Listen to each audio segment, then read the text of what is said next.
Hello বন্ধুরা, আসবো আসবো করে উনি এসেই গেলেন। আরে ঠান্ডা তো পড়েই গেছে, কি বলো বন্ধুরা?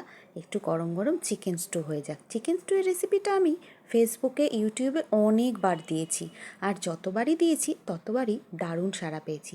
তাই চিকেন স্টু রেসিপিটা আরও একবার তোমাদের সঙ্গে শেয়ার করলাম। একদম সিম্পলভাবে আমি এটা করি, ঘরে তৈরি ইনগ্রিডিয়েন্টস দিয়ে এটা হয়ে যায়।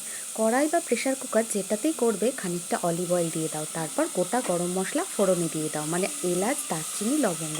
পছন্দ মতো সবজি ঘরে যা আছে দিয়ে দাও, টমেটোটা কিন্তু মাস্ট, আর পেঁয়াজটা বড় বড় টুকরো করে সব কাটবে। আমি এখানে দিয়েছিলাম টমেটো, পেঁপে, আলু, গাজর, বিনস, আর তার সঙ্গে পেঁয়াজ আর আদা রসুন কুচোনো, সব একসাথে দেখো তেলের মধ্যেই ভাজা ভাজা করে নিয়েছিলাম।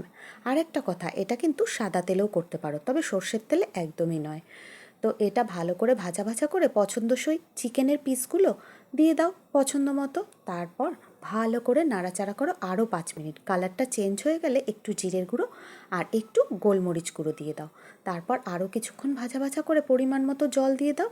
লাস্টে দিয়ে দাও আমুল বাটার, আসলি বাটার। তারপর 2টো সিটি, ব্যাস রেডি চিকেন স্টু।